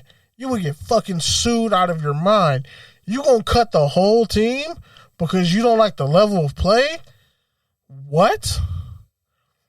So you just gonna cut the whole team? Freshmen, people have uprooted their lives, and you gonna cut the whole team as soon as you get here because you don't like how meetings went?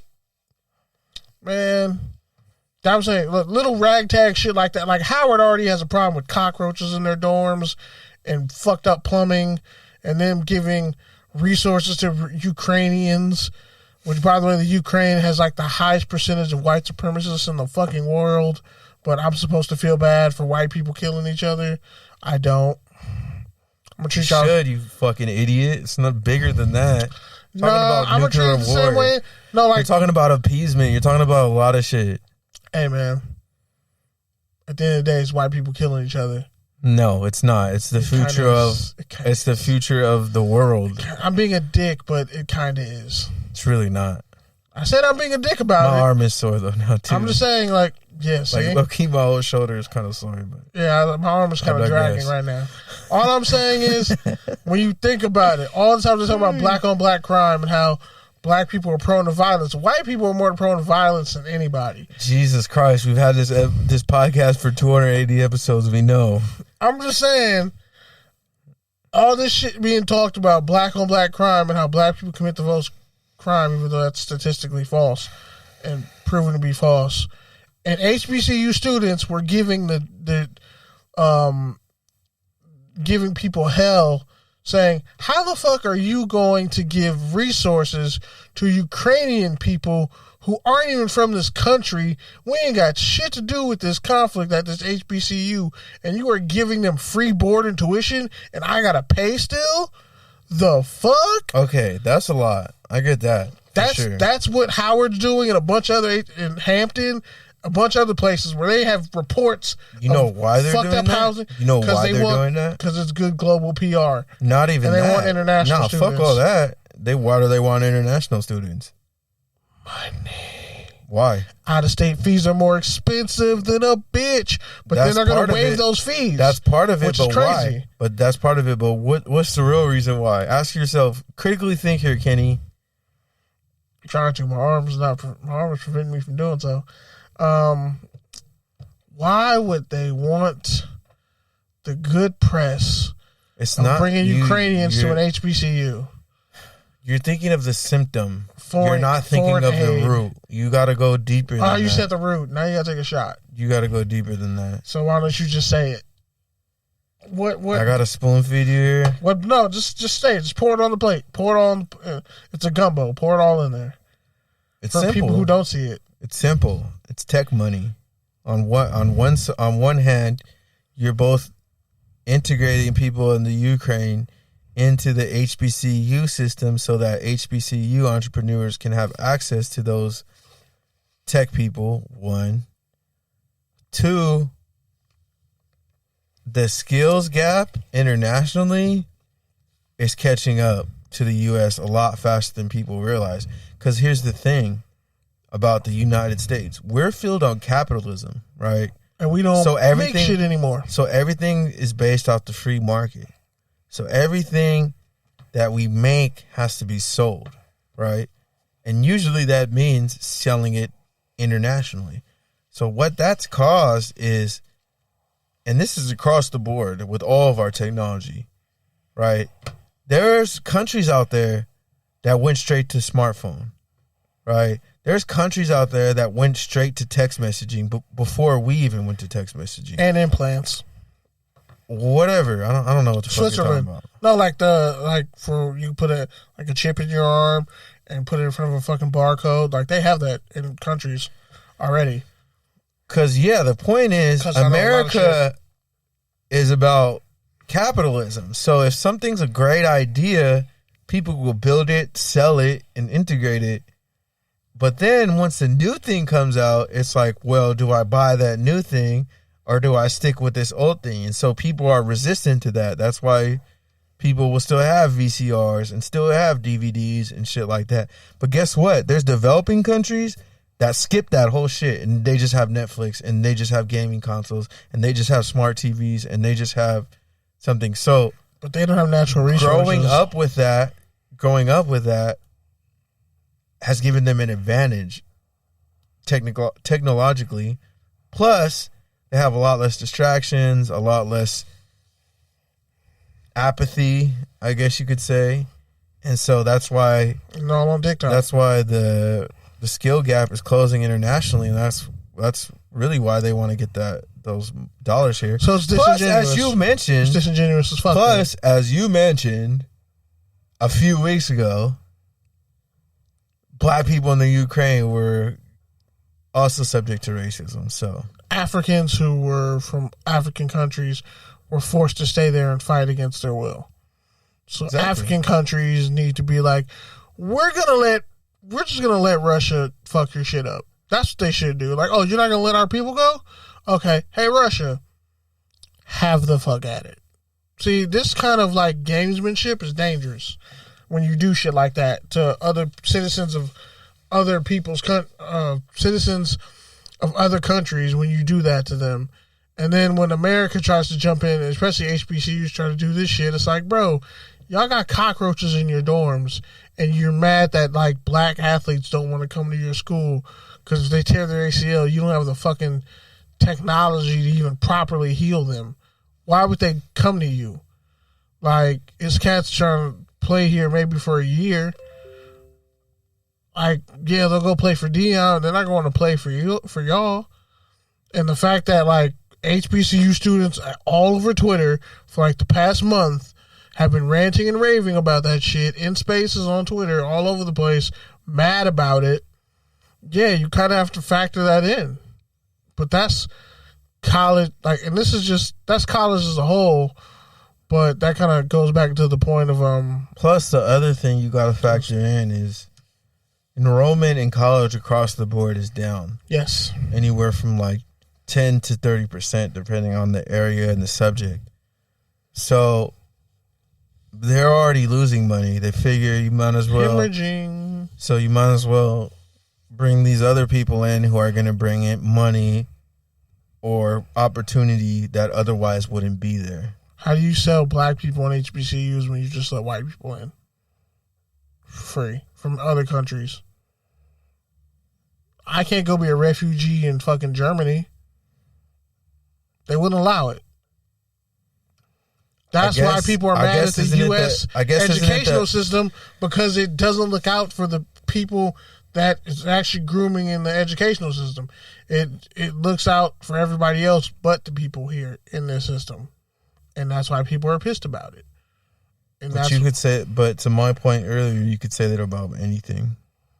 Because at the end of the day, everything, I'm only talking about this concept. Everything has a dollar and a cent attached to it. Of course. And if it's exported, that means it's just going to be cost more. But America, it's worse because we really don't build shit anymore.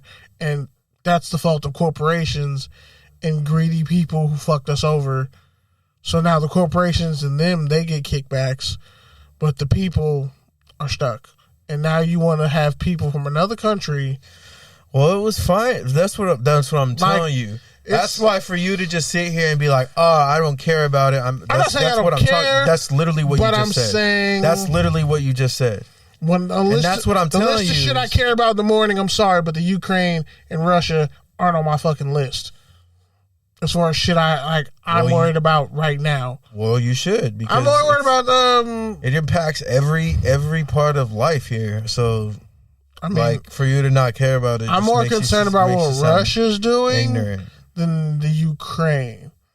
And also, the Ukraine again has like the highest percentage of neo-Nazis, like, in the world. That's like, there's stories about that. Like, they've talked about it. It's like, yeah, there's a whole bunch of them. Swastikas and shit. That's that portion of the Ukraine I can't really support and get behind. But yeah, babies in hospitals with bombs going off, yeah, that's some disgusting, monstrous, horrible shit, and it's a human rights violation, just like everything else that goes on. But you're missing the broader point that I'm making. This isn't just something that happens every day in the war or the conflict. It does happen every day. This is the second world power exerting its will on the Cold War heating back up again. No, this is worse than the Cold War, because exactly. That's what I'm saying. It's heating back up. It's not heating back up. A hot war is like shit getting blown up. This is war. We're at war. That's what I'm saying. The general Cold War just went on fucking in front of Congress or whatever body he was in front of and asked for troops in Eastern Europe. We're at war. Yep. And we've been at war cyberly, again, to my point earlier, bringing things full circle. And also, if things continue to escalate, we're at the end game. And that's why things are muddy. And the other part of it is you've been fortunate enough to not go through a real war in your life. You had Afghanistan, you had Iraq, but those were conflicts. Those weren't full-on war, two sides the war fighting on black each other. People was like never stopped. But I think that's not the same. You're thinking of a land. You're talking about a land war. We haven't gone through a land war. No, I'm talking about a full-on land war. Yeah, a land war. I'm talking about a full-on tanks in the street, war. motherfuckers getting blown up. We have not experienced. I'm talking about Russia lost more troops than we lost in all of Iraq and Afghanistan combined in this short period of time. Which was a land war. But since people can't do land wars anymore because we have nukes, which are deterrents, they're just going to hit motherfuckers with EPM. All right, man. Can we just change the subject? Because neither of us really know that we're talking about, and it's kind of pointless. Yeah, sure. I mean, we kind of know what we're talking about. But we're totally telling you we're not experts, but we're just, whatever. You're just biased to how you see the world, and that's just what it is. I'm just saying from my viewpoint, but also at the same time, there's so much shit going on over here. Like, I have no power to help you over there because our government and somebody else's government is in a pissing contest. But that mentality, and we're all getting pissed on. So that mentality does not breed any positive. Neither did white people karma towards you. Neither did white people standing around looking at black people getting hung or my ancestors getting killed by the Klan. Like my grandfather's brother got murdered by the Klan. Brother. You need black mentors to talk through this about, because they'll give you much better advice than I can. All about dealing with all the things that you're talking about. No, I'm saying I understand like all this shit's connected. Human beings, we're all connected. But like when it comes down to it, I'm saying is I fight your war when I'm finished with mine. But that's a horrible mentality, because you can't expect someone to help you with your war if you're not willing to help. What the fuck am I? Are we gonna hop on a plane and go to fucking Ukraine right now? No, we're not. We could. We're not though. That's my point. We could. Like, fuck intentions. What are you really gonna do? That's my point. Like, we can vote for elected officials. We can vote them out. We can put money together. We can send money. But realistically, we're just watching this shit play out and hoping that we're not fucking caught up in the groundswell. That's pretty true. morbid, but that's we're not all morbid. That's kind of ignorant. Not really. Yeah, it is. Because Okay, do you want to end up like Afghanistan?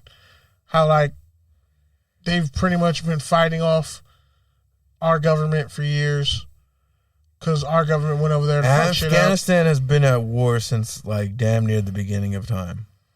Yeah, because people have tried to conquer that land space, and every empire that has tried to go there has failed. What I'm saying is, America is not the good guys. Is what I'm saying. Like we individuals in America, like we. But I think what you're overlooking is they're not the worst guys. See, that's the problem. Like, I'm honest enough to say that America might not be the worst, but they got blood on their hands too. So I can't sit up here and stomp the table. Yeah, but America got a whole lot. Every country does. You're the first person to tell me about when you want to play world police. You're the first person to tell me how colorism, how racism just in this country exists everywhere. You're the first person to tell me that. But I'm saying, you want me to sit there and point the finger at Russia and all these other countries when it's like America started most of the shit that it's involved in before you and me were even born. Yeah, because people with this sort of mindset with power and money. I'm powerless. Dude, powerless. Use that as an excuse to not care about shit and to just spend their money on whatever and just do whatever and just live their lives in their little bubble. And then they're surprised when shit hits the fan or things don't go their way. That's not me though. I'm not surprised. Like the gas prices, all this shit going on, like that wasn't surprising. That was a direct reflection of the war going on over there. What I'm saying that was already happening. The war just made it worse. Gas prices still gone down, but it's still fucked up over here. No, everything was already going up because of COVID. Period. Yeah. But my point is now that's just been accelerated with all the shit that's happening abroad. My point is I care, but I just can't lend my heart to every fucking issue because it's just not realistic. Spent 15 minutes talking about it. Because it's a good conversation to have because we all see what's going on, but we're just gonna like think about it. I'll give you an example. The women's national championship game just happened, right? They had the highest ratings, higher ratings than the fucking Oscars and a couple other things.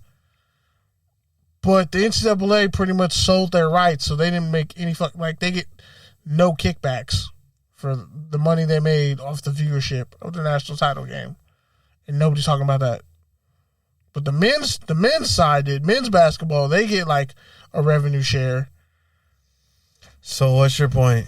Bottom line is there's so much shit going on to care about and want to fight and get yourself involved in, but you also have to realize you can't care about and fight and get yourself involved in every fucking thing. It's just not realistic. And what I'm telling you is it's okay to be honest feeling. What I'm telling you is this thing supersedes it all because this isn't just white people killing each other. This isn't just a Cold War. This isn't just a conflict happening. Like, this is all that and more. The fucking Lakers. This is something that we haven't experienced in our lifetime.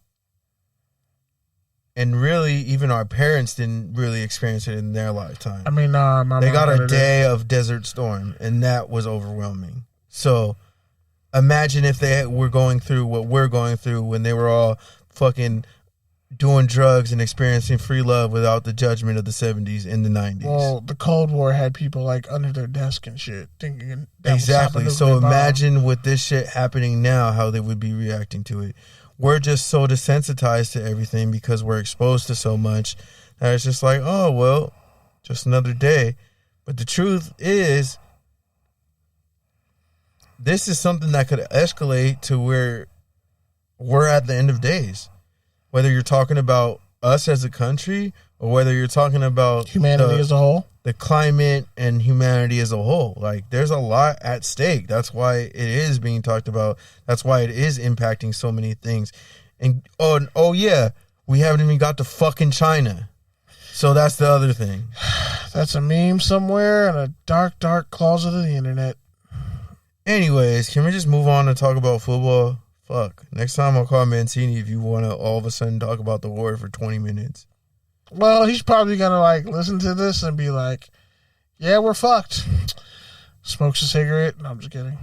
I feel like Mancini's like approaching young George Carlin, but like old George Carlin. All right, man. At the same time? We got to keep moving because I'm not trying to get ran again. All right. Well, Whitney Merciless retired after 10 years and actually a very... I was going to Go ahead. What? That was number 2 on the thing. Like, yeah, on your half-ass rundown, I was going to transition. it wasn't a half-ass rundown. And turnover. That's literally like what happened. Dog, you literally created one of those while you were talking to me. Like, literally, You as know, I was every pushing rundown play. pretty much looks the same. It's four different subtopics with topics underneath. Anyways. I feel like this is the wrong hill to die on for you. Anyways. So, yeah, great career out of Illinois, led the nation in sacks, and then, you know, declared for the draft, ran a great 40, had a great combine, and turned out to be a great player for the Houston Texans. Yeah, I was surprised when I saw that he was retiring. I feel like he still could have added something to a team, especially like a 3-4 team, Especially the Packers. like the Packers or Ravens. or the Pats. Justin Houston is still out there. So is he went to South Carolina and he played for the Chargers. Melvin Ingram. All right, next we got Don't skip number 3. I know you see it. I'm not gonna talk about that. It's a fair point. It's a Well, fun. we already talked about it off air. So let's talk about it on there. It's kind of fun. All right, bro. Talk about it. All right. So why don't you think game pants wouldn't be a cool thing to just wear outside? And why do you think they're just like leggings? Bro, kids these days don't even want to wear game pants. A lot of them just wear girdles. Like, in practice. They're just running around with drawers and pads on. But that's practice pants are the shits. But I'm saying, even now that most of them practice in old game pants that we would have worn back in the day, they don't even want to wear those. They're just wearing girdles. Like, So it's 7-on-7 culture? Because I feel like linemen basically wear the game pants. Linemen will wear the game pants, but like skills... I mean, I would only wear them just so I could hide snacks in my thigh pad pockets.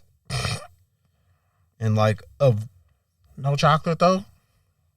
pack of Stogs in my knee pockets. I don't know.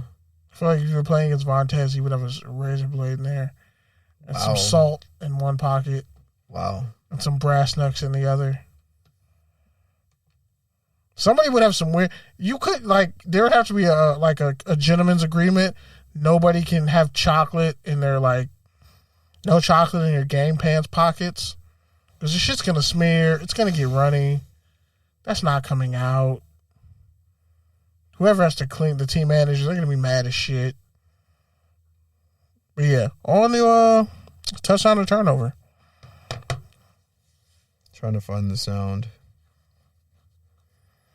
You know who else is trying to find sound? DK Metcalf, while he tries to figure out where he might get traded to or not.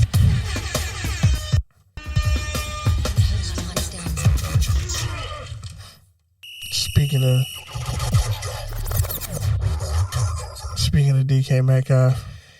Yeah, so reports came out this week that the Seahawks are not trying to trade DK Metcalf, but at the same time, also rumors leaked that they would trade him if they could get 2 first-round picks. So touchdown or turnover, DK Metcalf possibly being on the trade block.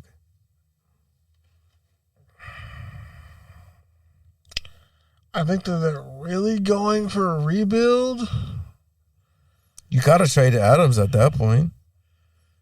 What, Why the fuck you trade Adams? a third-round pick, a Adams is second-round playing pick? linebacker. Fuck that.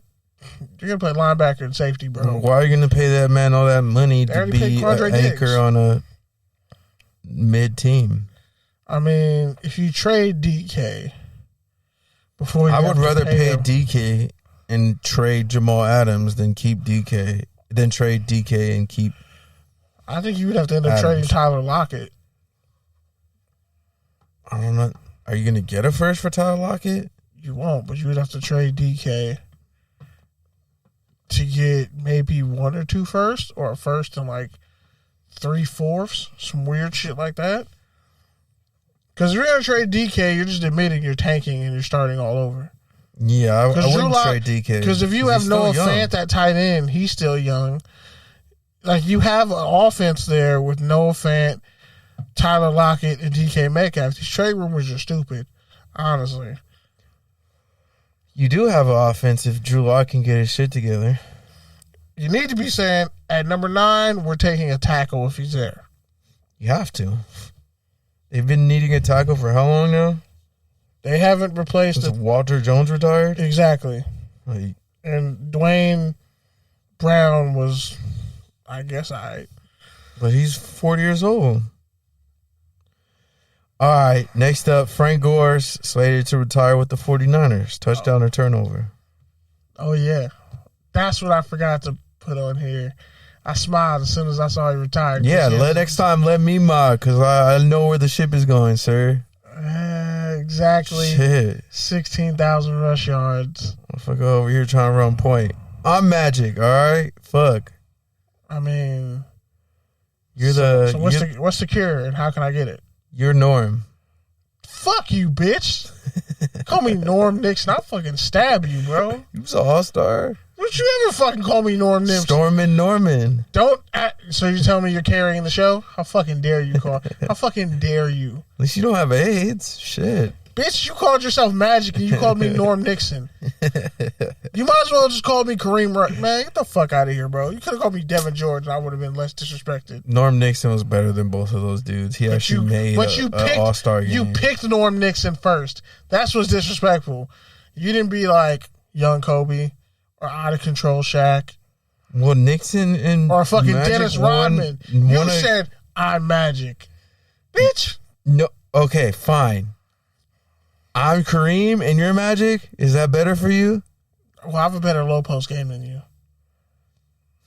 Anyways.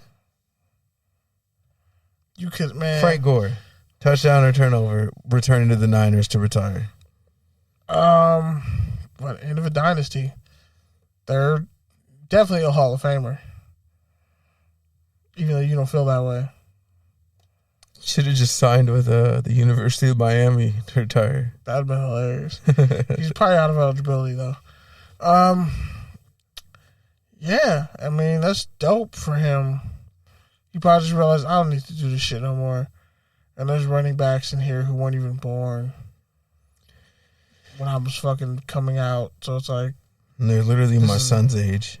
It's like, I'm done. It's okay. Freak of nature. Imagine if he didn't tear his ACLs in college and then again in the NFL.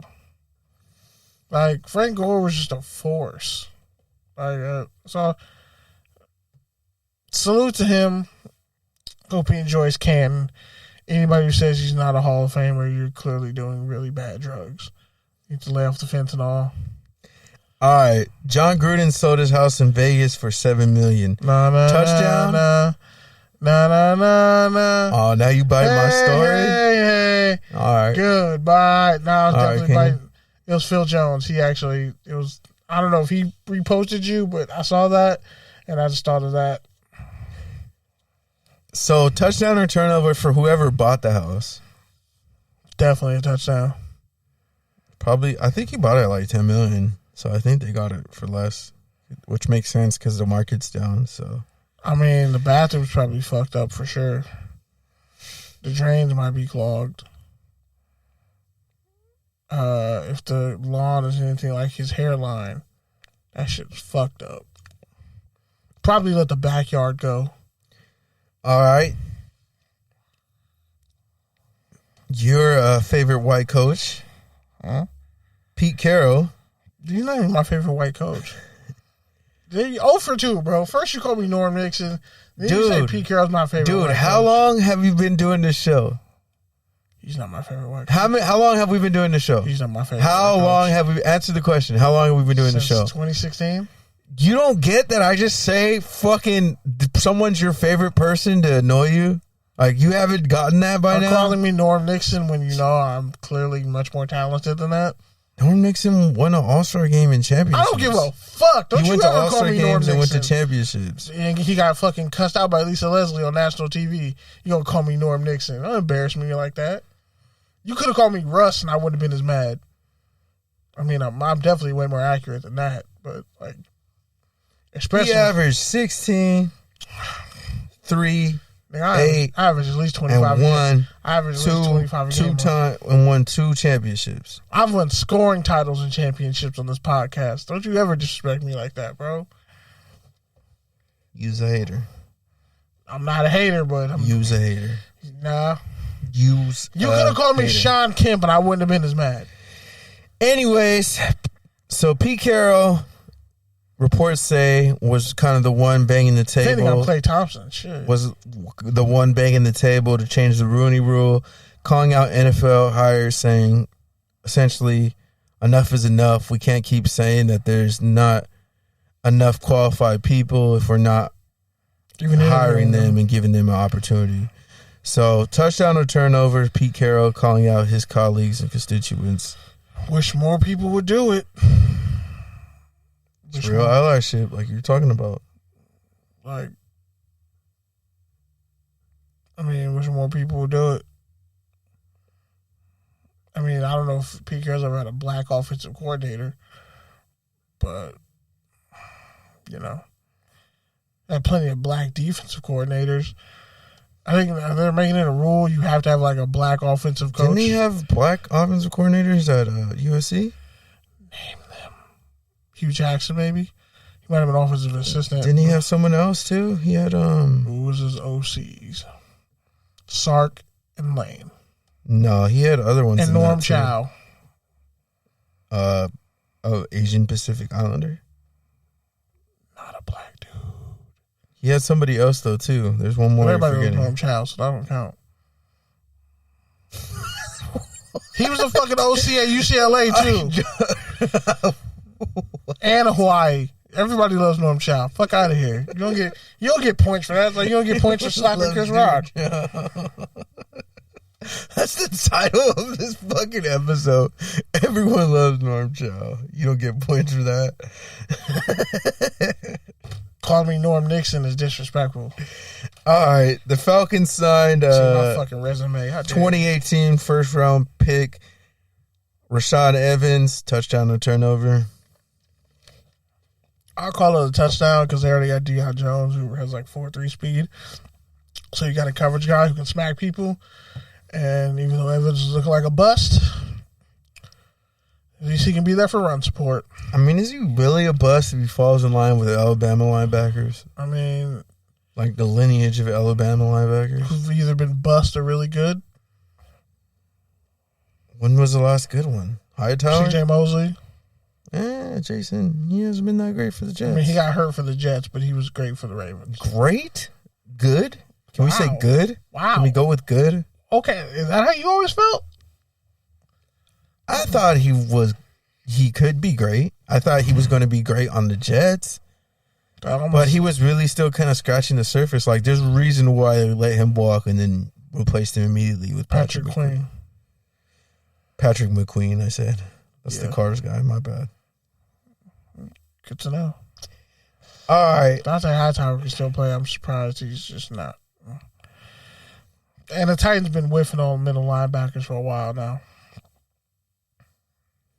All right. Former first-round pick Gerard Davis returns to the Lions after a year with the Jets. He was getting a lot of hype in OTAs and then got hurt. Now he's back with the Lions, the team who drafted him a year later. Touchdown or turnover? I mean, I guess it's a touchdown. You leave the Jets to go back to Detroit.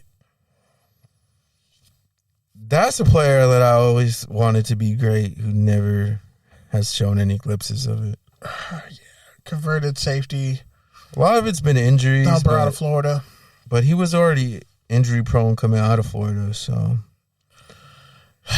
but he's on a small contract, so hopefully he can earn some starting time and work his way back up. And the Lions got plenty of holes to fill. Might as well. Yeah. He says he lost smarter this time around and learned a lot, so we'll see. Next up, Lamar Jackson says he's not in a hurry to sign a contract. He's staying on that topic as far as just wanting to get through the season, play out the last year. So touchdown or turnover on Lamar, doubling down on no contract extension. I don't know about waiting to play the whole season out and then doing a contract. I'll get you on leverage, but like Deshaun Watson hasn't played in a year and got $230 million guaranteed.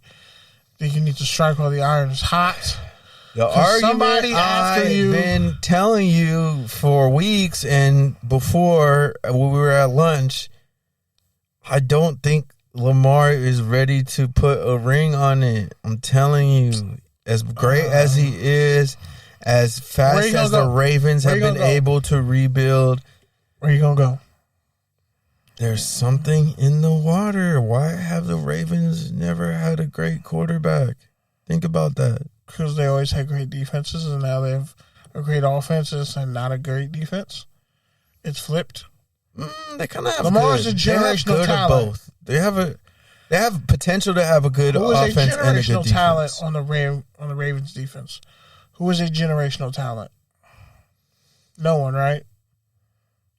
I mean, Marcus Peters, not injuries. He's not a generational talent. Without injuries, he is. He ran a 4.5. He's not a generational Without talent. injuries, he was. No, he's not. He got a lot of picks and gave up big yardage, but he wasn't a generational talent.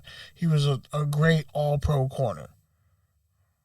But that doesn't mean you're a generational talent. Because there's so many all-great corners who get picks consistently, right? Jalen Ramsey is a generational talent. Right, because we've seen corners single-handedly win games all the time, right? Yeah, but he got routed. Because he's been a part of two, because he was part of how many ass defenses in Kansas City? I'm not even talking about KC anymore. I'm talking about when he played for the Rams. He only played for the Rams for, what? A year? 2? Like 2 years? And got routed by Edelman in the Super Bowl? Okay. Come on now. And who hasn't routed Jalen? Who didn't route Jalen last year? Oh, we're doing this? Who didn't route Jalen last year? Who didn't route Jalen last year? Who didn't route Jalen last year? Are we counting the Super Bowl? Because that doesn't really count. Jalen didn't get cooked in the Super Bowl. He got cooked, but technically he got cooked. He got put in the air fryer. But he would tell you the safety wasn't there. That's why he got him fight with Taylor Rapp. All I'm saying is Jalen's a generational talent. And a generational ego. Yeah. Aaron Donald is a generational talent and not a generational ego. No, he has ego. He does not have a generational ego. The way he gets away with throwing punches at offensive linemen after fucking plays, nah, man. Come on, you got to be honest. Aaron Donald be getting away with violence.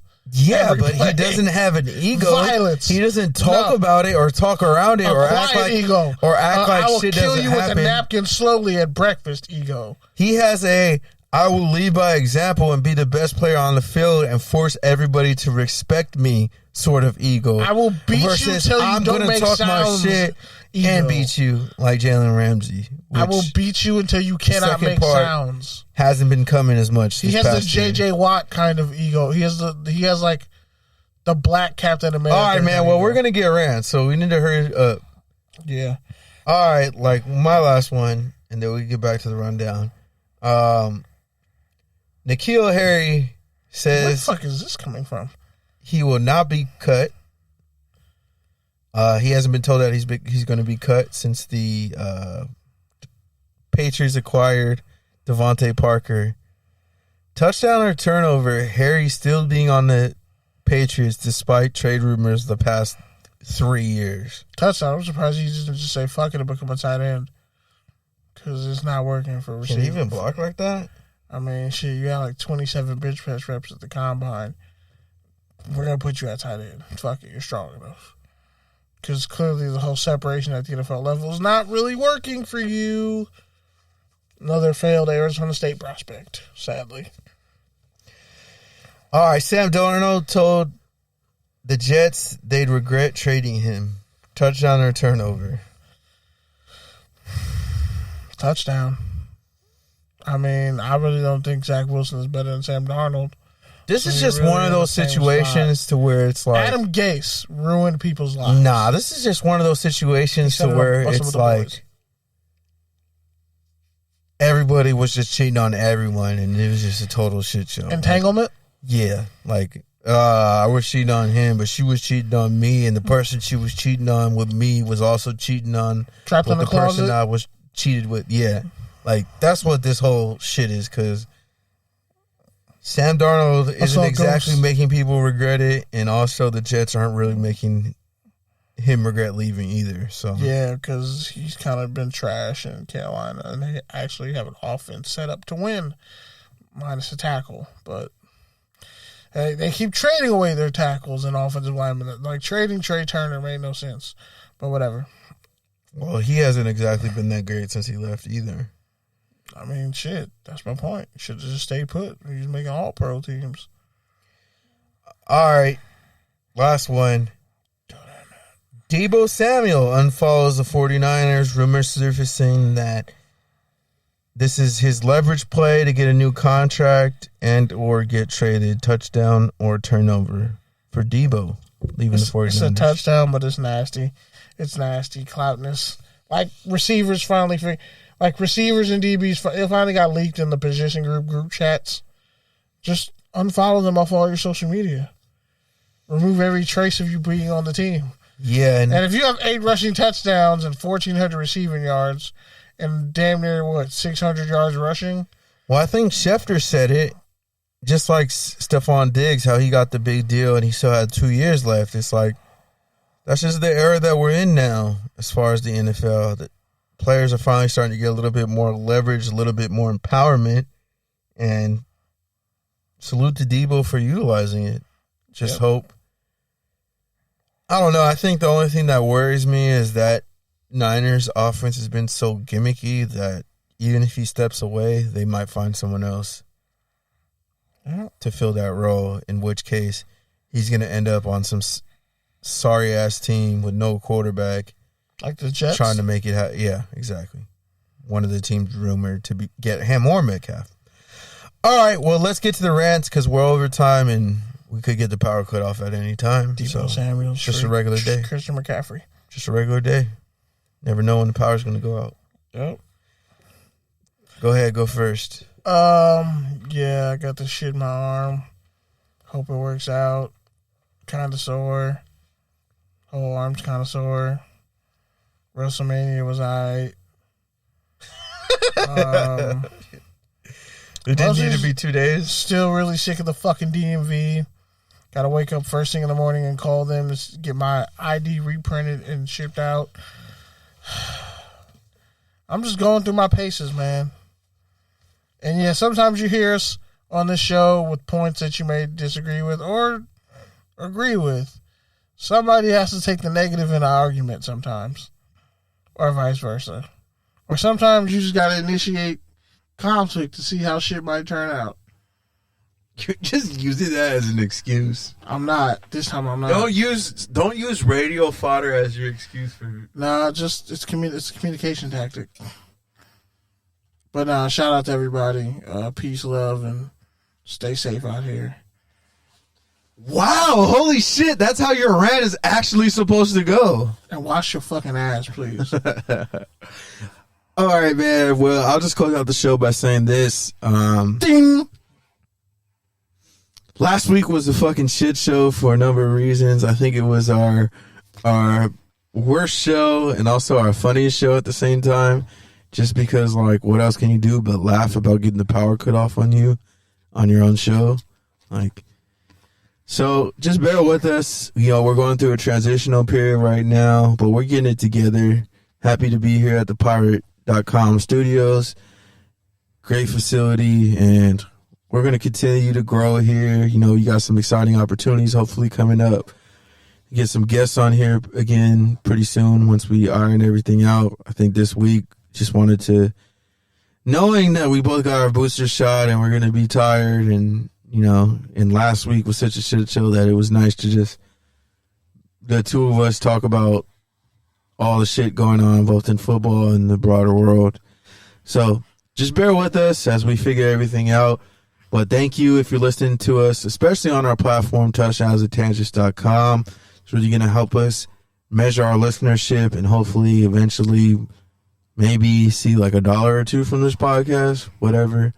But yeah, if you want to get involved, you can shoot us some dollars on PayPal, on Buy Me a Coffee, etc. touchdownsandtangents.com. You can find all the ways to support us there. But yeah, man, outside of that, it's been a crazy week for me. Every week's been crazy lately, but this one in particular. And all I'm going to say is, if you're a decent person and you continue to go out in the world a decent person, building relationships where you're not trying to hurt anyone and you're just trying to help people, you might not see the fruits of your labor right away, but who knows, in 6 months, in a year, 3 months, that goodwill is going to come back around. You just have to have faith. Don't be afraid to take a shot. Don't be afraid to bet on yourself. And yeah, man, just keep pushing and do the best you can and talk to people, because talking to people will help you understand yourself better. At the very least, it's going to help you understand what you're not. So as you're out there in the world trying to figure it all out, don't lose faith. Find your resources and the people that can support you and take a chance. Just like we are every single week. We bring the show to you. This is Touchdowns and Tangents podcast. Salute to Caesar. He said, cheer up, Pete. The Thursday night spot for NFL takes, topical tangents. Shout out to all the people who fuck with us. Salute C's, all our friends. You can find this show on touchdownsandtangents.com as well as your favorite podcast app. We're out. Peace. Deuces.